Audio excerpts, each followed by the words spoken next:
ஆம்புலன்ஸுக்கு வழிவிடாமல் காரை ஓட்டி செல்லும் காட்சிகள் சமூக வலைதளங்களில் வைரலாகி வரும் நிலையில் இந்த சம்பவத்தில் தொடர்புடைய காரின் உரிமையாளரை பதிவெண்ணை வைத்து அடையாளம் கண்டுகொண்ட போக்குவரத்து போலீசார் போக்குவரத்து விதிகளை மீறி ஓட்டியதற்காக ரூபாய் 2.5 லட்சம் அபராதம் விதித்துள்ளனர். பெரிய போராட்டங்கள் சாலை மறியல் நடந்தாலும் கூட ஆம்புலன்ஸுகளுக்கு தனி வழியை உடனடியாக மக்கள் ஏற்படுத்தி கொடுத்து விடுவார்கள். இதுபோன்ற செயல்கள் ஒவ்வொரு நபரின் மனிதாபிமான குணத்தை வெளிக்காட்டுவதாக அமையும். ஆனால் ஒரு சில நேரங்களில் ஆம்புலன்ஸ் வண்டிக்கு கூட வழிவிடாமல் ஒரு சிலர் இரக்கமின்றி நடந்து கொள்ளும் காட்சிகள் வேதனை அளிப்பதாக உள்ளன. இதுபோன்ற ஒரு சம்பவம் தான் கேரள மாநிலத்தில் நடைபெற்றுள்ளது.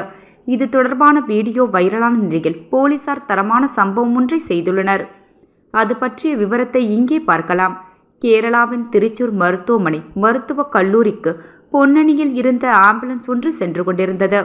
ஆம்புலன்ஸ் சலக்குடி அருகே சென்றபோது வெள்ளை நிற மாருதி செடான் ரக கார் ஒன்று ஆம்புலன்ஸுக்கு முன்னால் சென்று கொண்டிருந்தது. வேகமாக வந்து கொண்டிருந்த ஆம்புலன்ஸுக்கு முன்னால் சென்ற அந்த காரானது வழிவிட முயற்சிக்கவில்லை. ஆம்புலன்ஸ் டிரைவர் தொடர்ந்து ஹாரன் அடித்துக்கொண்டே முந்தி செல்ல முற்பட்டார். ஆனாலும் அந்த கார் ஆம்புலன்ஸுக்கு வழிவிடாமல் சென்று கொண்டிருந்தது. ஆம்புலன்ஸில் இருந்தவர்கள் இந்த காட்சிகளை தங்கள் செல்போனில் பதிவு செய்தனர். சமூக வலைதளங்களில் இந்த வீடியோ வைரலான நிலையில் பலரும் கார் டிரைவர் மீது கடுமையான நடவடிக்கை எடுக்க வேண்டுமென வலியுறுத்தி வந்தனர்.